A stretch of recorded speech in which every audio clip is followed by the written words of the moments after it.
Good evening, everybody, um, and welcome to a live stream from the San Diego Astronomy Association. The reason I am chuckling here is because we literally were having technical problems until 30 seconds ago. So the confidence in us getting through this stream without too many problems here is going to be interesting, but we'll see what we can do. My name is Gary Hawkins. The presentation or the live stream is we're going to be looking at the constellation of Orion, which is a very famous constellation that most people are familiar with. And we're going to be looking at that through the eyes of Robert Burnham, who wrote a very famous well, actually, it's a set of three books that we're going to talk about in a few moments. And we're going to look at it through his eyes and use some of his comments. But before we do all of that, I am going to hopefully allow my co-presenter to introduce himself. Hi, everybody. It's been quite an evening making sure stuff comes together here at the last minute. I am the outreach coordinator for the Astronomy Association here in San Diego. A little explanation, following the rules for the response to the COVID problem, things have been shut down. We had hoped to do this event and a couple others out at the Ocoasis County Park in the lakeside area east of San Diego. And we did one event there that was wonderful, very easy and a great setup, a nice place to go. And the park is very, very cooperative. But after the latest changes in the rules regarding the response to COVID, the park advised us that they would not be able to host these events for the time being. So at the last minute, Gary and I have attempted to throw together this program from our homes, and there's been a lot of technical issues. Gary, are you still there? Are you live? Yeah, I'm still here. Unfortunately, I forgot when I swapped over to the introduction there to do the transition in OBS. So everybody was still looking at the introduction slide as opposed to um, our our our faces. But I've solved that problem. And just to give you an idea of how difficult this is this evening.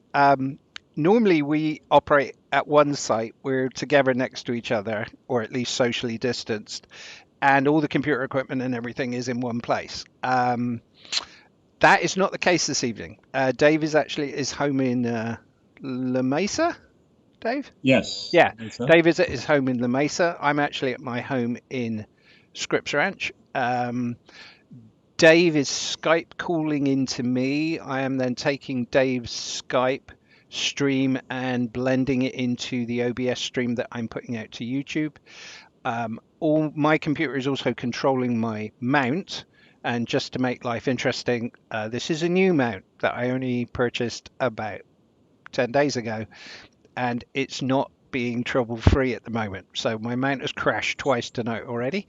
And then just to make it all interesting as well, I have to then send my desktop image back to Dave in real time, because if he views the YouTube stream, it's about 10 seconds delayed. And of course, if you're talking about something that's 10 seconds delayed, you get extremely confused. So he's actually seeing my real time feed going back to him. So that's kind of an example of all the pieces that have to hang together here for this to continue to work throughout our presentation.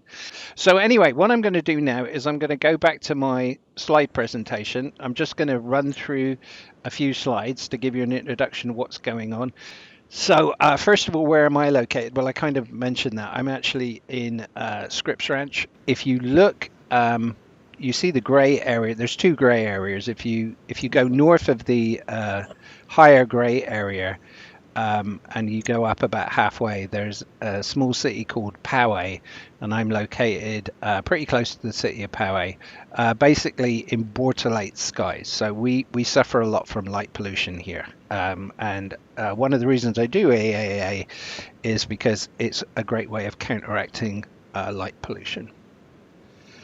The camera setup that we're using tonight is a little different to what I've done on live streams, just to add some more interest and spice to whether we can actually keep this live stream going for the entire period, because not only am I using my regular setup, but I'm also using a guide scope tonight. And the reason I'm using a guide scope is because we're actually going to be doing some longer exposures of some of these targets to pull out some more detail. And because my C8 Schmidt-Cassegrain telescope has a relatively long focal length, even with the focal reducer on it, I need to use guiding in order to keep the telescope pointing at the target so that the target doesn't sort of blur and smear. So I have a guide scope located above my main scope, and behind the main scope, as I mentioned, there's a focal reducer. Behind that there's a filter, a set of filters, and I've got a light pollution filter in at the moment to try and knock down a little bit of the light pollution that we get from the city of San Diego.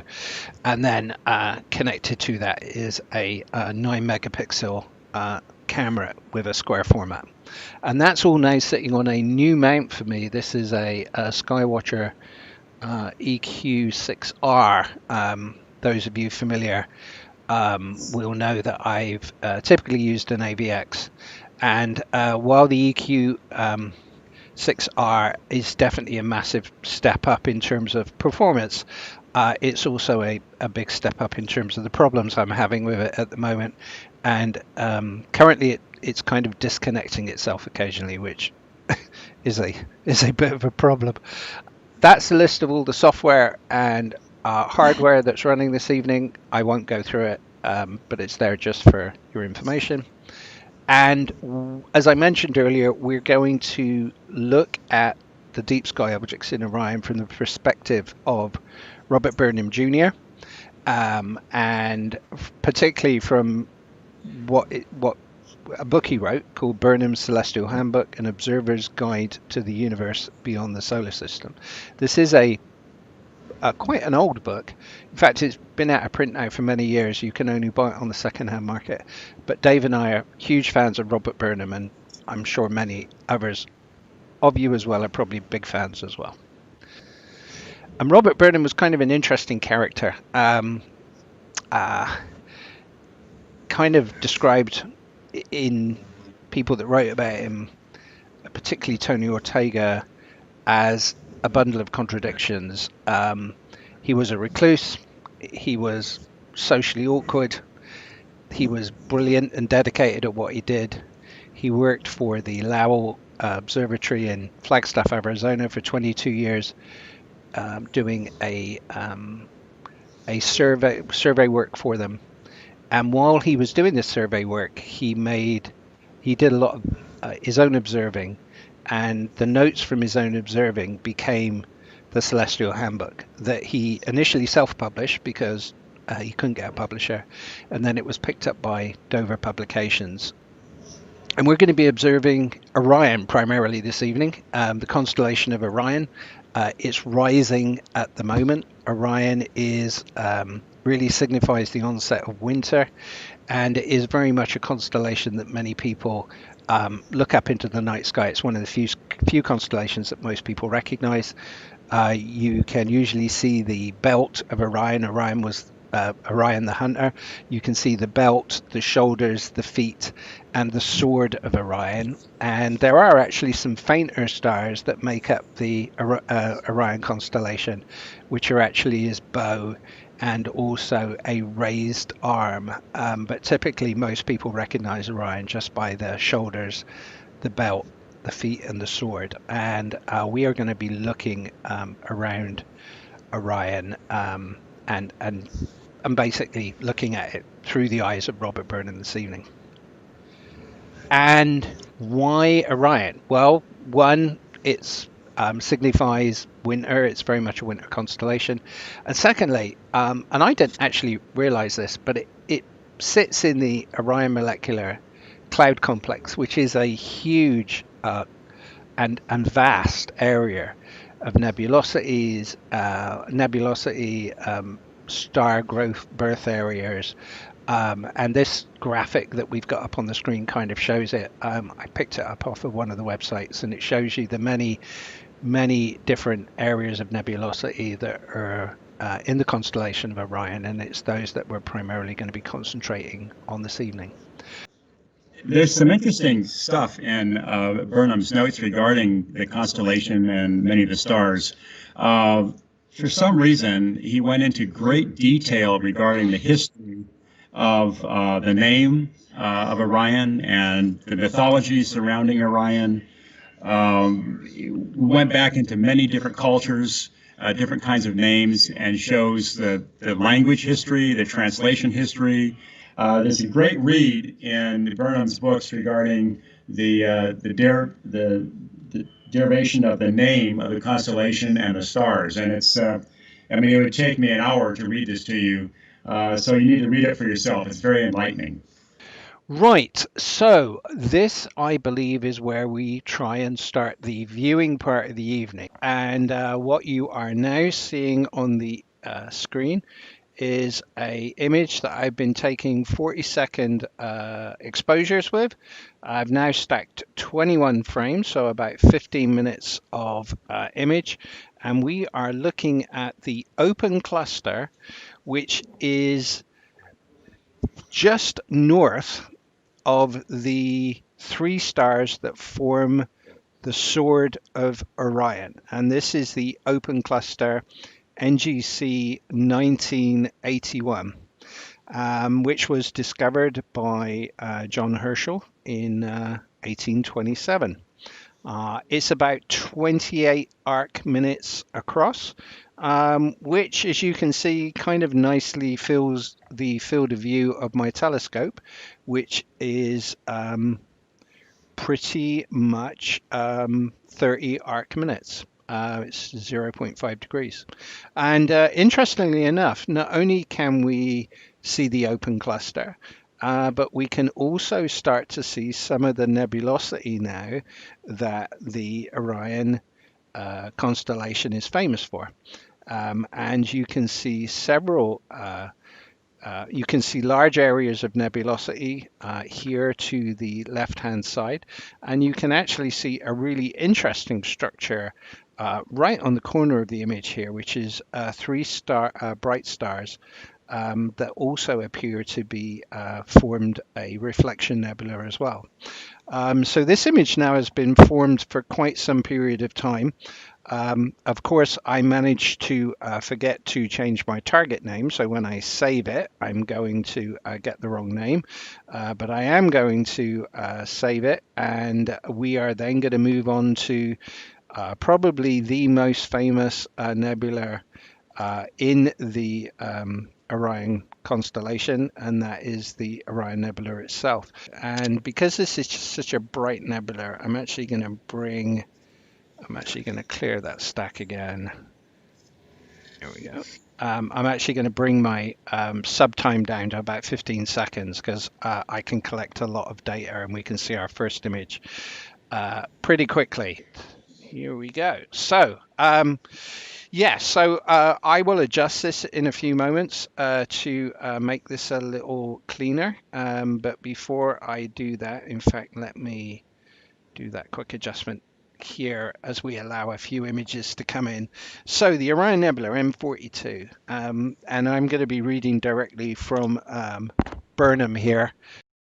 This is the great nebula in Orion, considered the finest example of a diffuse nebula in the sky and one of the most wonderfully beautiful objects of the heavens.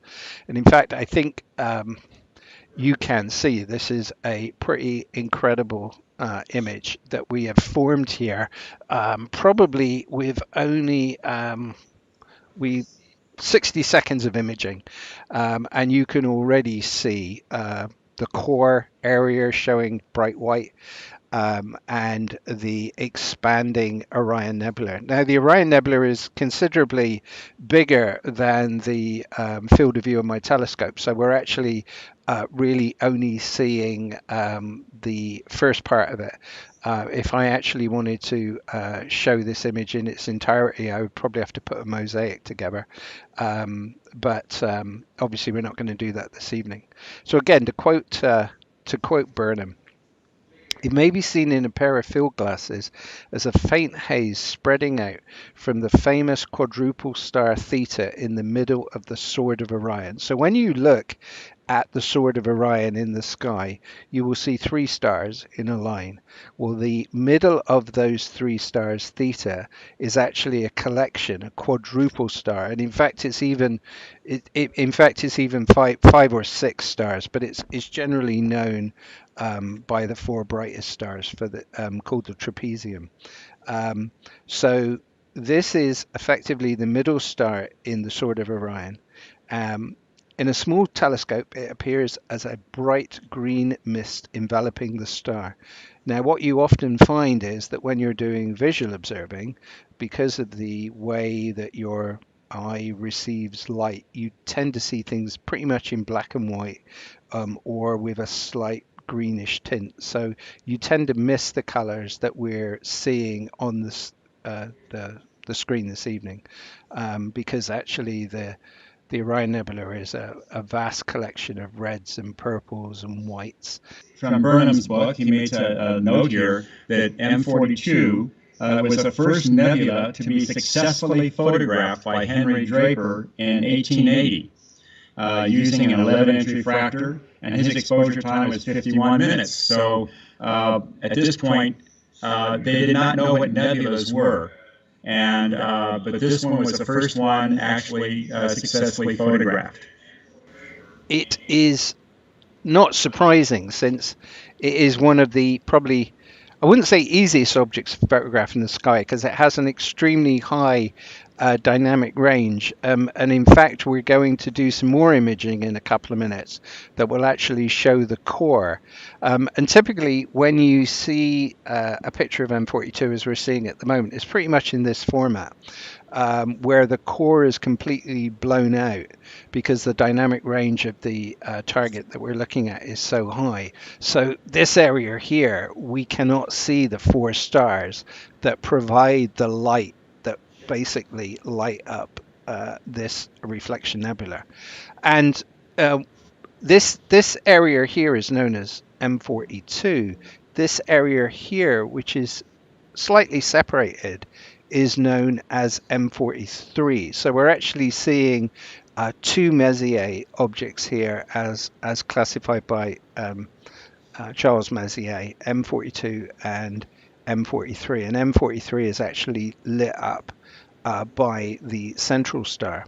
You'll also see some very dark areas here, and what you will see throughout the Orion Nebula, or throughout the entire Orion region, is that you will see a lot of dark nebula, and these are very thick dust clouds that are in fact in front of the nebula that we see behind, and they actually block the light and from the nebula and from stars from coming through it. And so you see these channels that almost appear to be cut into the nebula itself, but in fact it's actually an object in the foreground that's stopping light coming through. Burnham went on to say, in a moderately large telescope, its appearance is impressive beyond words and draws exclamations of delight and astonishment from all that view it.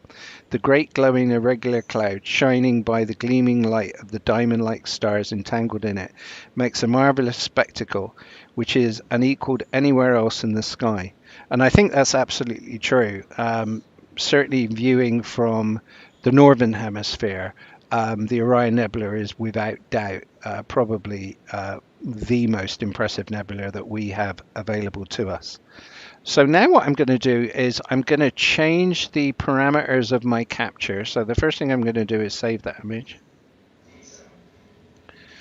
And I'm now going to look at the trapezium, which is the 4 stars in the bright area here. And in order to do that, I'm basically going to drop my exposure time down to about a second. And I'm going to restart my stack. And I'm going to let this capture some fast images.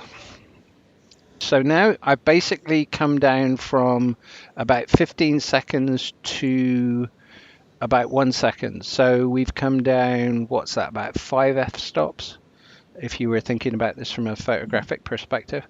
And that allows me to obviously look in detail now at the central part, which was blown out in our previous image, and of course we've lost now the detail surrounding it. So we're going to zoom in, and we can quite clearly see now the 4 stars that make up what's called the trapezium. And again, to quote Burnham, I am going to, here we go. So Burnham says this is probably the best known multiple star in the sky and one of the most interesting for the small telescope. The 4 bright components form a little quadrangle called the trapezium, and the object is favorite amongst all observers. He goes on to say, the trapezium is the bright core of a compact cluster of faint stars which may form an expanding association. Within 5 degrees of the trapezium, there are more than 300 stars brighter than magnitude 17. A study of this group has been made by K.A. Strand. He finds some evidence for the expansion rate, which would indicate an age of no more than 300,000 years, and this makes it one of the very youngest star clusters known. The conclusion also appears to be verified by the color magnitude diagram of the group, which is very similar to the diagrams of other young star clusters such as NGC 2264. These star groups, the fainter members, have not reached the main sequence state and may still be contracting gravitationally. So what we're actually seeing here is we're really looking at an area where stars are forming. And the whole Orion Nebula is an area where the gas and the dust that we're seeing is actually giving birth to new stars on an ongoing basis. For visual observers with a large scope and a good sky, the trapezium not only has those 4 stars, but it has at least 2, there's actually 3, that can be seen by large scopes. In my 16-inch Dob, I have seen the E and the F stars for a total of 6 stars in the trapezium.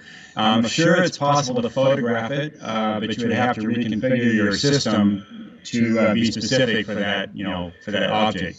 But there are many stars there, and like you said, I think there's, I think Burnham said 300 stars brighter than magnitude 17. I think is what he said in that general area. So yes, it's a very active star-forming region, and it is a wonderful object to examine. Okay, so we've done a couple of nice images now of the M42. I am going to save that because I don't think I've actually got that image so far. And I am now going to move on to NGC 1977. Right, so let me just try and get my head in order here. Let me stop my guiding. Let me slew my scope.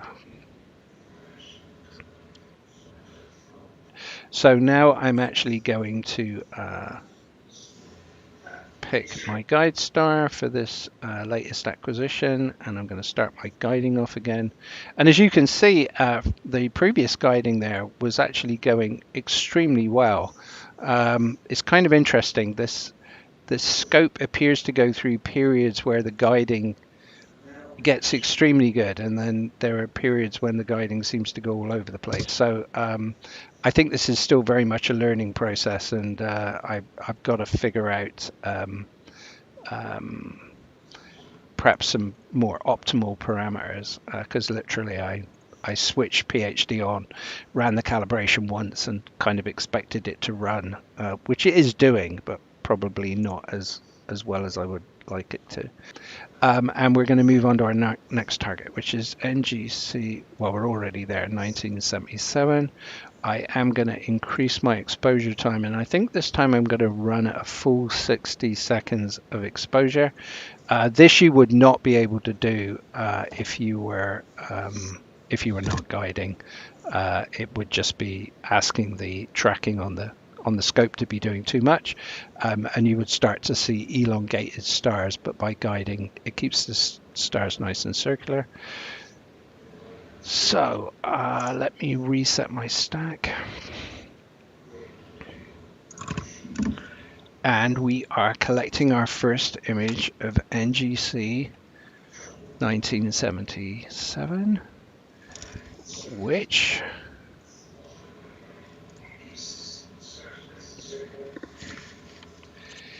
is the nebula that sits again just north of M42 and M43, and this is known as Shapeless 279. It's a hydrogen alpha region, and I can see that our target has come straight up in the screen here with our first 60-second capture. So we're going to let a couple of these capture, and then I'm going to adjust it. And it's got a very famous name that hopefully you will be able to see in a few moments. And so I am going to bring my histograms in. Here we go. We're beginning to form a... We'll let that image form a little bit more here. This is nebulosity that surrounds the star 42 Orionis, and is about half a degree north of the main mass of the Orion Nebula. And in Burnham's Celestial Guide, there is on page 1336 a picture from the 42-inch reflector scope at Lowell of this nebula, and we're seeing pretty much this picture. In fact, I would say the quality of the picture that you're actually seeing on the broadcast is significantly better than the one in the book. That is actually showing some elongation of stars, so clearly there were some tracking issues going on. But hopefully now you will perhaps be able to guess, if you don't already know, what the name of this particular nebula is more colloquially known as. It's called the Running Man Nebula. And we have our man here.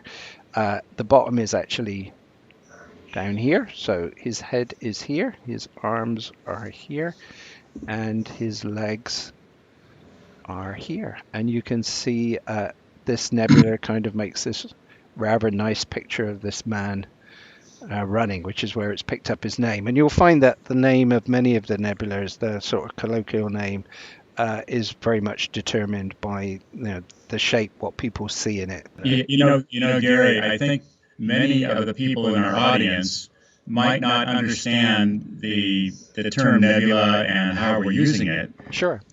Basically, a nebula is just a cloud of gas in the sky, and but there are three basic types of nebulas, and these pictures here, the Running Man and M42, demonstrate those kinds very well.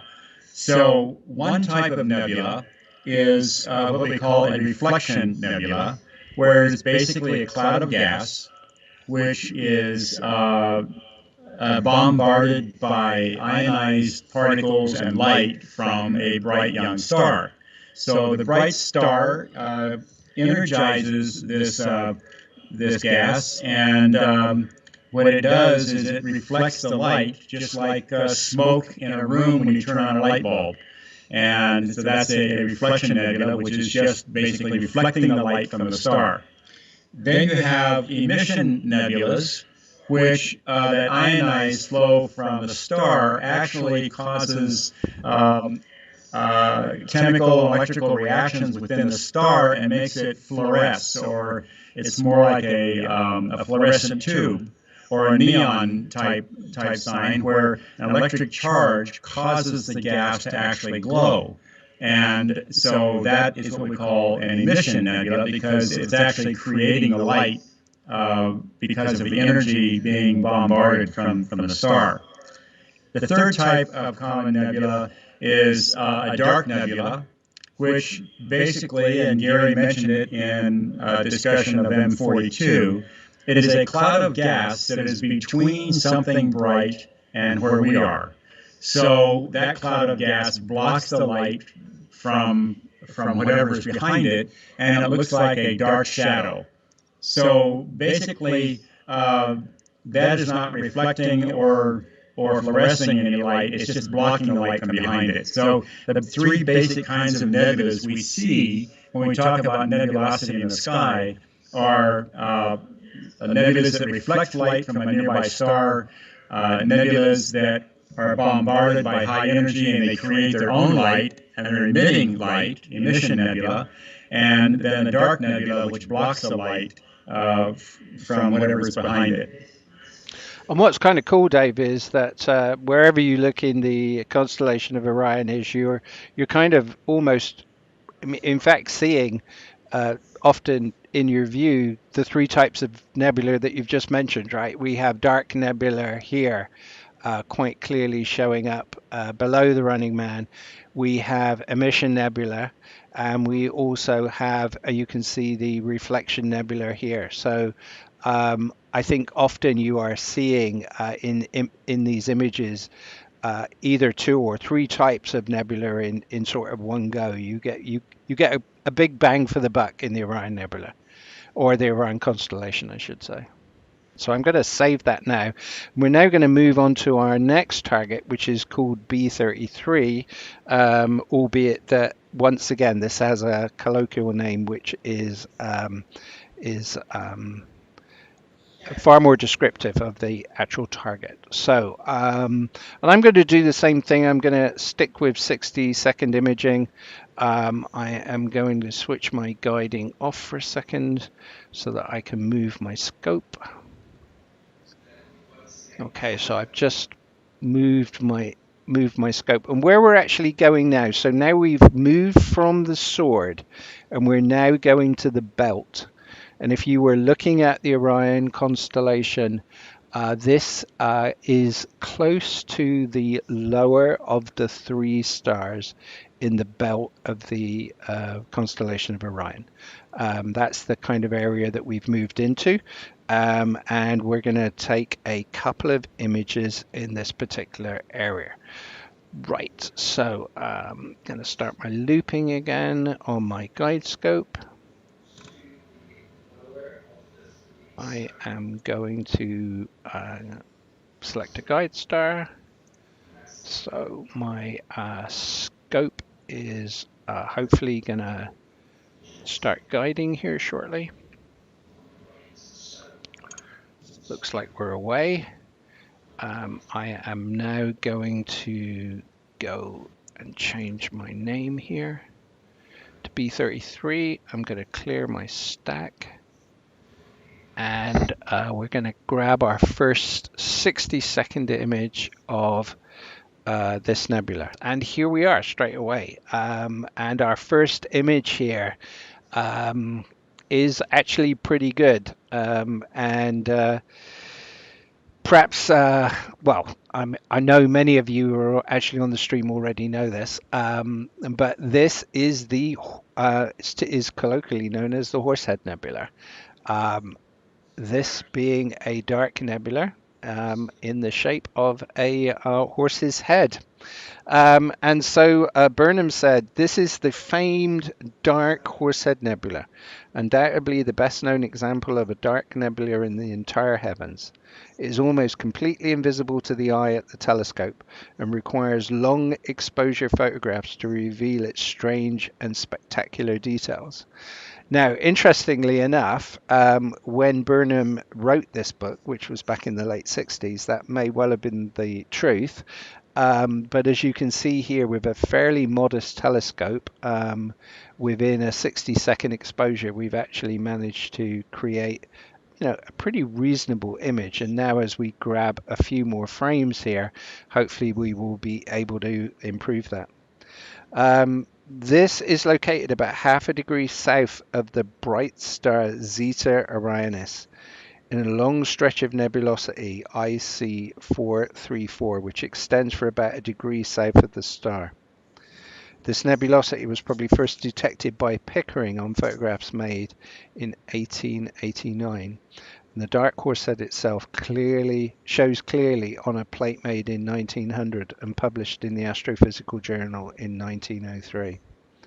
The significance of the object was not immediately recognized, and the early descriptions refer to it as a bay or gap in the nebulosity. Bernard seems to have been the first to recognize it as a great obscuring mass of some sort seen against the bright region of nebulosity behind it. And we have hopefully our second. Yeah, we've now got 3 images in for about 180. Actually, yeah, 3 minutes of imaging. Gary is going to say, Burnham also claims that the visual observer, not using a camera, it might be possible to get a hint of this outline of the nebula with a fairly large scope under a very pristine sky, and if you have a good trained eye. According to Burnham, he says that a good 8-inch or 10-inch telescope with a wide field eyepiece might actually display the outline of this shadow. Although I've attempted to view the Horsehead with my 16-inch Dob and have not yet been successful, maybe because I'm not in good pristine skies. But it is interesting that he's claimed that it can be done. One of the things that Dave and I often do when we're, or we were doing last year, I would say, certainly not in 2020 with the pandemic, is we will often run the 16-inch Dob next to my EAA setup. And I remember when I first started, we started doing comparisons of the images that we could see both visually and with EAA. And it is interesting to be able to do that and see some of the things that you show really well visually. I mean, globular star clusters, for instance, are some of the things that show extremely well visually. They show well in EAA as well, but because of star bloat and stuff like that, you don't get the impression of it there being so many stars. You can see hundreds of stars for sure, but you can't see the thousands that you can see if you're doing it visually. Whereas something like the Horsehead, for instance, I mean, this is a classic example of something that shows extremely well with an EAA setup, but is perhaps somewhat more difficult to view visually.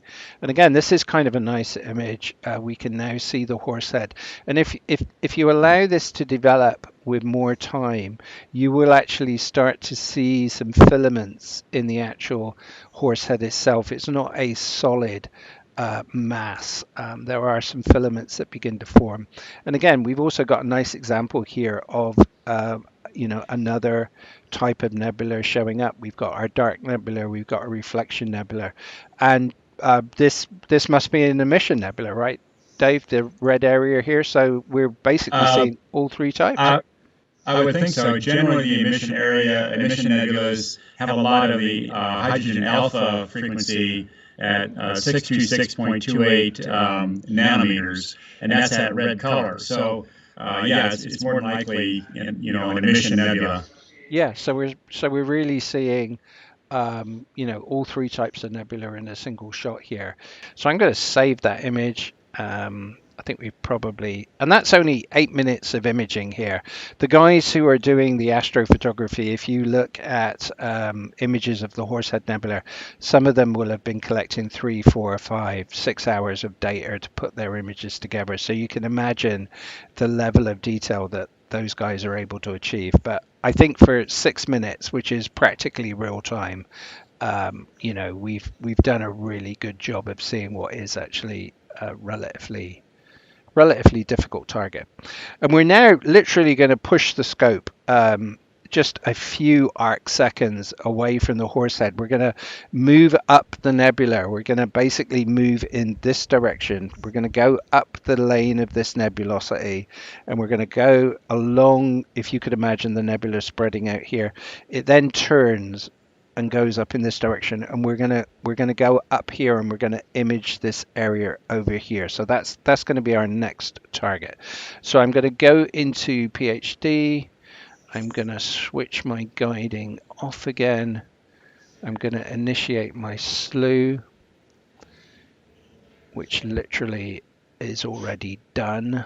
I'm going to pick up my another guide star. Right.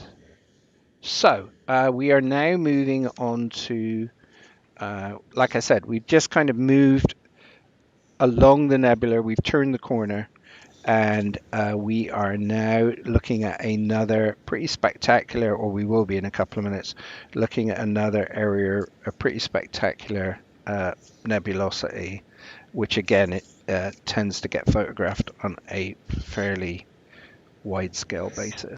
Here we go, our first 60-second image, and we have a pretty good first rendition of what's known as the Flame Nebula.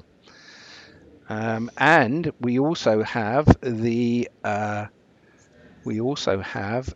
lower star in this field of view of the belt of Orion, and that would be which star, Dave? Just remind me.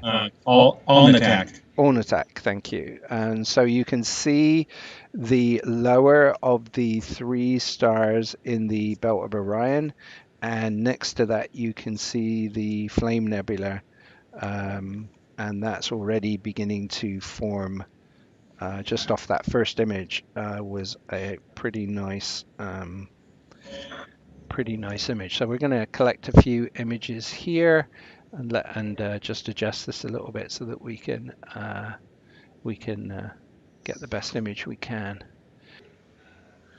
Gary, I'd like to make a shout out here to Sure. A fellow SDAA member and good friend of mine, Carl Weber. I happen to have an image that Carl made of the Flame and the Horsehead region. It's absolutely gorgeous, printed on sort of a metallic plate in a beautiful color. And the image is interesting because he managed to remove the stars. And All Attack is gone. And All Attack is a very bright star, but he managed to remove the stars and just show all that nebulosity in the Horsehead and the Flame, and it makes a wonderful piece of art. So shout out to Carl Weber, a good friend who does a lot of astro imaging. Thank you, Carl. Yes, and if we actually the other night when we were sort of setting up for this and trying to get our ducks in a row for this live stream, Dave was actually able to share his screen with me, and then I was able to put it onto the live stream. But I'm certainly not going to try that this evening because it could be the one straw that breaks the camel's back here. I'm surprised actually that we're still running, to be perfectly honest, considering the problems that we were having earlier. My 5-year-old, who will be 6 in January, is a big fan of Orion, and she was very much like, Daddy, can I come out and join the beginning of the thing this evening? But I was having so many problems that I had to say to my wife that, please take her in bed and take her to bed because I just can't cope with, another set of issues here. So she was a little upset with me, but I'll make it up to her tomorrow or something. We'll probably do a little bit more imaging if the weather is decent. Um, so again, I'm pretty pleased with that. That's not that's quite a nice image of the Flame Nebula there. Again, you can see this really distinct area of dark nebulosity that not only runs up the center here, but also these tributaries that run across. And this makes this a pretty spectacular image. And it kind of looks nice here with the Almatac just forming in the bottom image here. So again, I'm kind of quite pleased with that as an image. And we're going to move on to our next target, which is a Messier target. So let me just stop that. And this is going to be, yeah, it's going to be M78. So let me just slew the scope. Again, we're not moving very far here. We're just slowly moving our way up we're kind of moving our way from the feet to the shoulders as we do this. And part of the reason that we're doing that is because the feet now are probably disappearing behind several high fir trees that I have in the garden here. I have an extremely limited field of view from my garden, and literally Orion will disappear at some point. So you can we can only be live streaming for so long because Orion will just not stay anywhere I can see it for very long. Right, so I am looping. I need to auto select a star. Okay, set my guiding going again. And I am going to go into here. This is M78. And again, I'm going to run this at a 60-second exposure.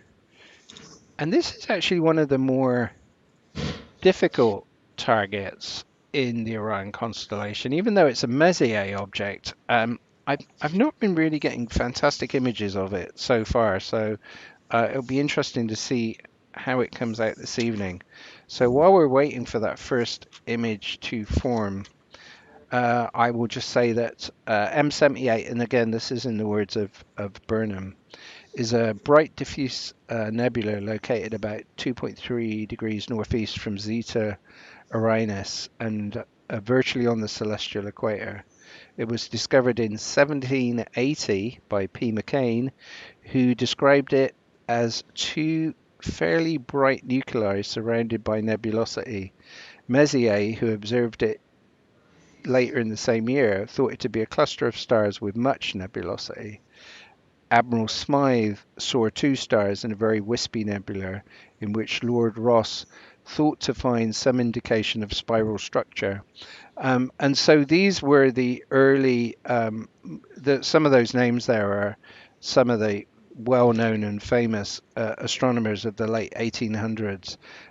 Of course, we're all doing visual astronomy and sketched what they saw and often used quite colorful language to describe it.